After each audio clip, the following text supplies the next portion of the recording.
Bonjour à tous, avant-hier nous étions le 28 mai et c'était l'heure du C'est lundi que lisez-vous. La semaine dernière je vous ai laissé en vous disant que j'avais juste commencé Double meurtre à Rouen de Patrick Morel. C'est un petit polar qui se passe à Rouen, comme son titre l'indique. Et j'avoue que ça m'a assez plu. Par contre j'ai eu un petit peu de mal à entrer dans l'histoire. Les 70-80 premières pages m'ont paru un petit peu longues, ce que je trouve dommage parce que quand on lit un polar, il me semble que c'est quand même mieux que le lecteur soit vite dans l'intrigue et dans l'action pour avoir envie de tourner les pages plus vite. Et là, c'est un petit reproche que je peux faire à ce roman, c'est que la mise en place est un petit peu longue. Par contre, j'ai beaucoup aimé les personnages. Ils sont un petit peu nombreux, mais on apprend vite à les connaître finalement et ils sont plutôt bien développés. Alors on en déteste certains, on s'attache beaucoup à d'autres, certains nous intriguent. Donc de ce côté-là, c'est vraiment pas mal, c'est bien mené. Juste un petit détail, la quatrième de couverture indique qu'il y a deux meurtres à Rouen et dans les environs, donc celui d'une prostituée et celui d'un écrivain. Et en fait, pendant toute ma lecture, je me suis demandé quel pouvait être le point commun entre les deux affaires et quel pouvait être le lien entre elles. Pendant toute ma lecture, pendant 200 pages, pendant 196 pages exactement, je me suis demandé vraiment qu'est-ce qui pouvait relier voilà, ces deux affaires. Et en fait, cherchez pas, les deux affaires sont complètement différentes, elles sont pas du tout liées. Et donc, les chapitres sont alternés et un chapitre sur deux, on change d'équipe d'enquêteurs. Donc un chapitre sur deux, on est sur l'une ou l'autre des affaires. Donc voilà, sympa. Le rythme un petit peu lent au début. Un petit peu désappointé par la non-communication entre les enquêtes, on va dire ça comme ça, mais des personnages intéressants, plutôt développés. Donc voilà, les enquêtes sont pas forcément très originales, mais ça marche bien et je vous conseille voilà, Double meurtre à Rouen de Patrick Morel si ça vous tente. Je connaissais pas du tout cette édition Ravet en Sceaux, ni la collection Polar en or, mais ça me semble pas mal. Il y a vraiment beaucoup de titres, donc si vous êtes fan de Polar, allez-y, jetez un œil. Je pense que c'est que des auteurs français. Donc voilà, n'hésitez pas à aller voir cette collection. Sur internet, ils ont un site. Ensuite, au milieu de ma semaine, j'ai commencé Orgueil et préjugés et zombies, que j'ai terminé. Alors, j'étais vraiment très motivée et j'attendais beaucoup de ce livre parce que je suis une très grande fan de Jane Austen. D'ailleurs, ça se voit, j'ai mis une petite robe empire pour vous. Et j'avais eu des échos assez positifs. Apparemment, c'était très drôle, décalé, une parodie, un petit peu avec un humour british. Et en fait, je suis assez déçue par ma lecture. Alors déjà, j'ai pas vraiment ri. J'ai pas trouvé ça très très drôle. Y a certaines choses qui sont bien trouvées. L'auteur inclut des vampires dans la société du début du 19e siècle, donc la société anglaise du début du 19e siècle. Et donc il y a des choses qui sont plutôt pas mal, mais alors il y en a d'autres qui m'ont complètement déplu. Par exemple, le caractère de Lizzie, l'héroïne, Elizabeth Bennet, pour ceux qui ne connaissent pas, qui est censée être une jeune fille certes espiègle, avec une bonne répartie, mais également polie. C'est une fille de gentleman, donc elle reste à sa place en étant un petit peu... oui, en ayant une bonne répartie, mais bon, quand même, elle est bien élevée, on va dire. Et là, la Lizzie de cette parodie, j'ai pas retrouvé vraiment son caractère, et c'est ça qui m'a un petit peu déçue. Et dans le même ordre d'idée, j'ai été un petit peu déçue par Charlotte, la meilleure amie de Lizzie, et par la relation entre les deux. Alors pour ceux qui ne connaissent pas l'histoire de base, Orgueil et préjugés de Jane Austen, Charlotte, la meilleure amie de Lizzie, a 27 ans. Elle est vieille fille, enfin pour l'époque elle est célibataire, elle a très peu de chances de trouver un mari, de se marier et d'avoir une situation. Et Lizzie, elle a 21 ans, elle est la deuxième de 5 filles qui ont une situation modeste, on va dire, dans la société. Et Lizzie reçoit une demande en mariage de Monsieur Collins, sauf que Monsieur Collins, c'est le personnage le plus ridicule du livre d'origine. Et donc Lizzie, non, elle refuse ce mariage, c'est pas possible. Et Charlotte, elle, voit en Monsieur Collins un petit peu son sauveur. Elle se dit qu'en l'épousant, eh bien, elle va quitter ses parents et enfin s'établir, avoir une maison, avoir une situation, avoir une vie à elle. Donc elle accepte la demande de Monsieur Collins et part, je ne sais plus comment s'appelle le domaine, mais part avec Monsieur Collins vivre sa vie. Et en fait, au début, Lizzie, quand elle apprend la nouvelle, est assez ébahie par cette nouvelle. Elle ne pensait pas que Charlotte, sa meilleure amie, accepterait une telle alliance juste pour s'établir, pour sortir de son célibat et de sa vie avec ses parents. Mais par la suite, dans le livre d'origine de Jane Austen, les deux amis restent amis, s'entendent très bien. Cette alliance n'a pas brisé leur amitié. Alors que dans ce livre-là, bon, je ne veux pas vous spoiler, hein, mais l'alliance de Charlotte avec Monsieur Collins brise quelque chose dans l'amitié avec Lizzie. Et je ne sais pas pourquoi l'auteur a vu ça, parce que je ne ressens pas du tout les choses comme ça quand je lis le livre d'origine, ou même quand je vois les adaptations. Je ne perçois pas ça du tout de cette façon. Donc ça m'a un petit peu déçue. En fait, en général, j'ai trouvé que l'auteur avait pas vraiment perçu le caractère des personnages et avait pas su leur rendre justice. Dans une parodie, il me semble que l'intérêt, c'est de prendre le caractère des personnages d'origine et puis d'accentuer ces traits de caractère. Et en fait, là, c'est pas une accentuation des traits de caractère, c'est vraiment deux nouveaux caractères qui sont apportés au personnage. Et donc ça m'a déplu, ça va pas. On touche pas au caractère de l'œuvre de Jane Austen. Enfin bon, l'idée de base était sympa, il y a quand même des choses qui sont bien trouvées, qui sont amusantes, et la trame générale est respectée. Donc voilà, ça se laisse lire, mais c'est quand même une déception, et je sais pas si je le conseille. Par curiosité, oui, vous pouvez y aller, mais bon, c'est pas un indispensable. Voilà, Orgueil et préjugés et zombies, repris par Seth Graham Smith. Ensuite, j'ai terminé ma semaine avec Mortimer de Terry Pratchett. C'est le 4e tome des Annales du Disque Monde. Alors, là pour le coup, niveau humour, british, ironie, là c'est bon. J'ai eu mon lot de petites blagues et de petits jeux de mots. C'était très sympa.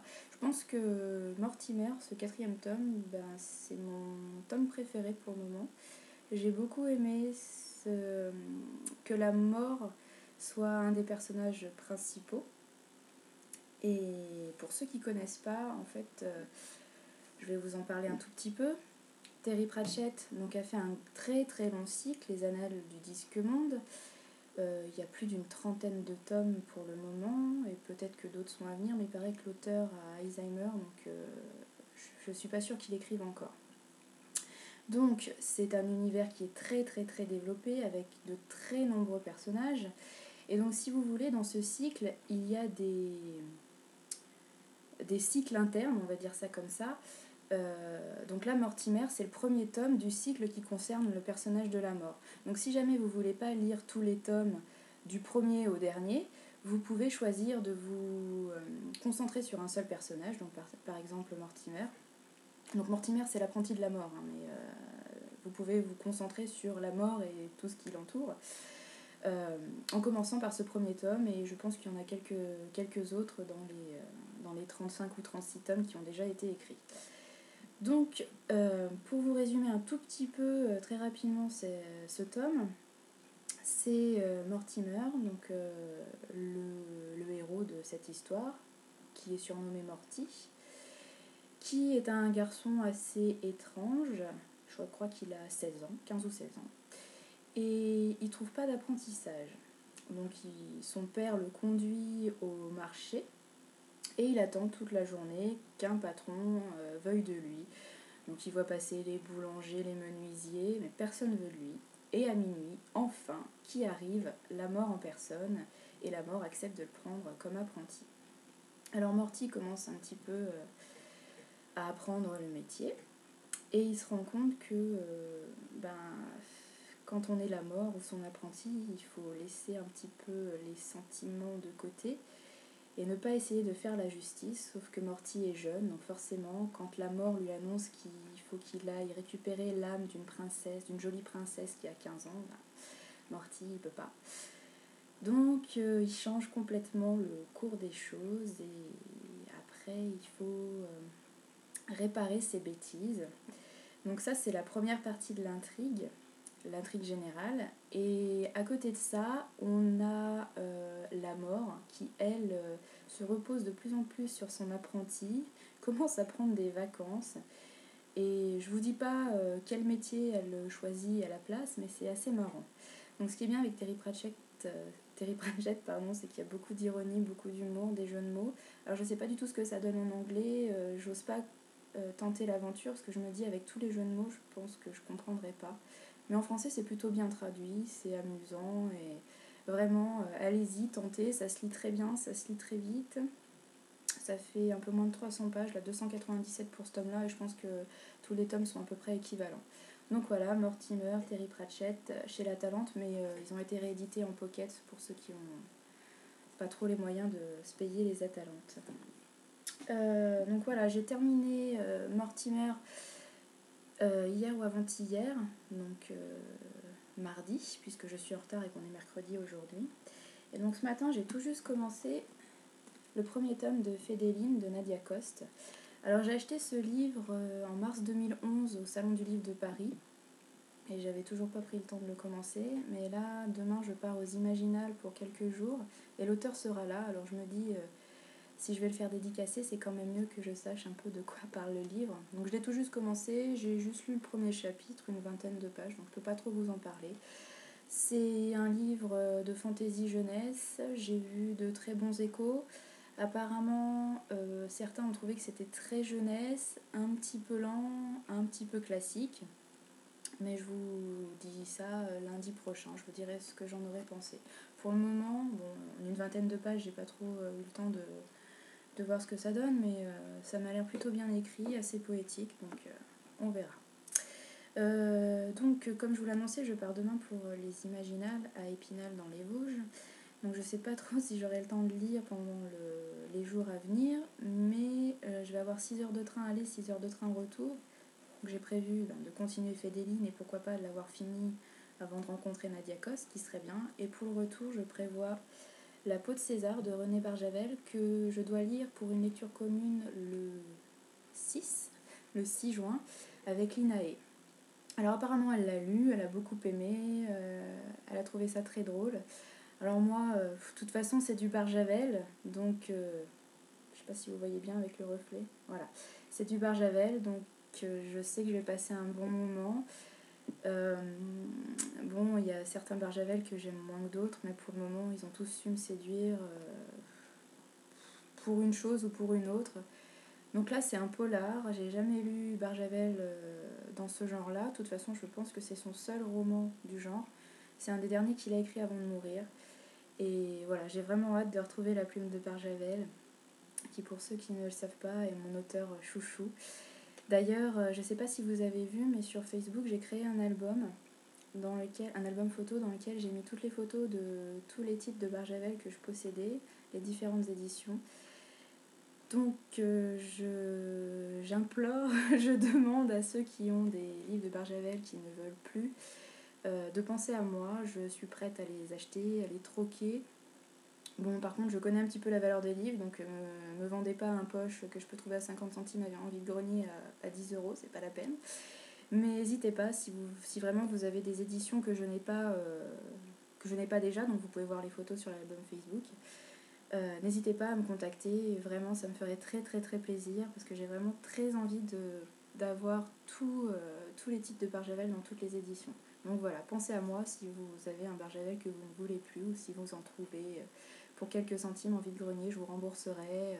Voilà, il n'y a pas de souci. Contactez-moi, pensez à moi pour du Barjavel. Avant de terminer cette vidéo, donc je voulais vous dire que comme je serai aux Imaginales jusqu'à samedi 2, l'article sur les sorties du mois de juin sera repoussé, surtout que j'ai pas du tout commencé à chercher, mais une blogueuse a proposé de m'aider et je viens de voir qu'elle m'a envoyé un mail avec des sorties qu'elle avait trouvées, donc je pense que ça va beaucoup m'aider et ça va permettre d'avancer un petit peu le billet. Par contre, vous attendez pas à ce que je le publie le samedi en rentrant, c'est pas possible. Peut-être le dimanche si j'ai le temps, si je suis reposée, sinon ça sera dans le courant de la semaine prochaine. Donc je suis désolée, ce sera pas le premier. Je serai en retard de quelques jours, mais vous inquiétez pas, le billet sur les sorties du mois de juin sera là comme tous les autres mois depuis presque 2 ans je crois maintenant. Donc soyez patients, il va arriver. Dernière chose, lundi prochain, le 4, ce sera les 6 ans du blog.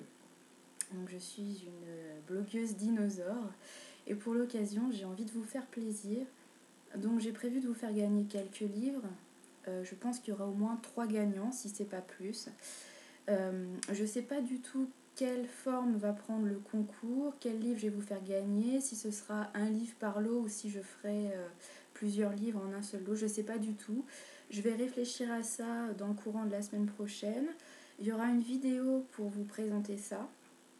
Donc pas le lundi 4 juin, c'est pas possible, étant donné que je serai rentrée un jour avant et que je travaille ce jour-là.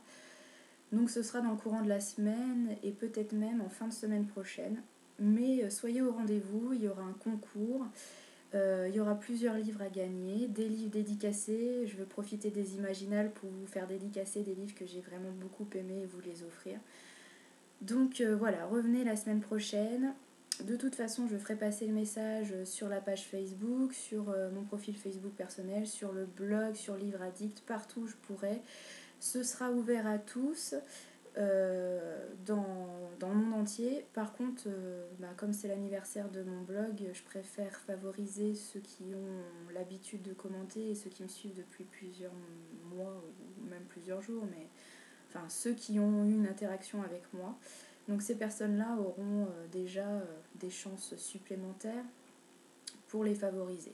Mais ce sera ouvert à tous. Il suffira d'être poli dans votre demande, dans votre mail. De toute façon, je vous en parle plus la semaine prochaine. Je vous souhaite une bonne fin de semaine. Je ne pourrai pas vous contacter des Imaginales parce que j'aurai pas internet, mais samedi en rentrant, j'essaierai vite de vous mettre un message pour vous dire, pour vous raconter très rapidement les auteurs que j'aurai vus, les livres achetés, les livres dédicacés. Je vous raconte tout ça ce week-end. Dimanche, attendez-vous à un billet des acquisitions assez volumineux. Donc voilà, je vous souhaite une bonne fin de semaine et je vous dis à dimanche peut-être pour une vidéo qui présentera mes acquisitions s'il y a des choses intéressantes et s'il y en a vraiment beaucoup. Sinon à lundi prochain pour une autre vidéo du C'est lundi que lisez-vous. Bonne fin de semaine et à bientôt.